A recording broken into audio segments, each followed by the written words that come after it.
Der zündet uns vielleicht noch die Karre an, wenn wir da nicht aufpassen, der Kollege da. Können wir ins Wasser gehen? Boah, wir könnten baden gehen. Wir haben alle Badehose Wir dabei. könnten baden gehen. Ich nicht.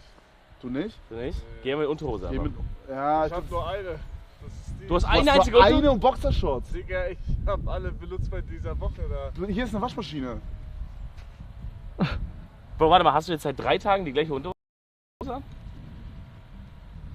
Oh mein Gott. Bro. Was soll ich machen? Bruder, was ist das für ein Aroma da im Bett, Kevin? Ich riech da nichts, Digga. Meine Gut. Nase ist halt zu. Du hast ja Glück, dass er keine Nase hat, weißt du? Nee. Ja, aber das stimmt nicht. Nee? Nee. Nee, ein bisschen so Eierschweiß, Digga. Dann hast du 3 Tage nicht duschen. Du hast uns gerade gefragt, ob wir an den Eiern riechen wollen, weil ich würde es tendenziell eher nicht machen wollen. Ey, Willst du machen, aber off-cam. ey Leute, wir müssen unbedingt was zu essen ranholen, Mann. Ich habe richtig Hunger. Okay, also Quest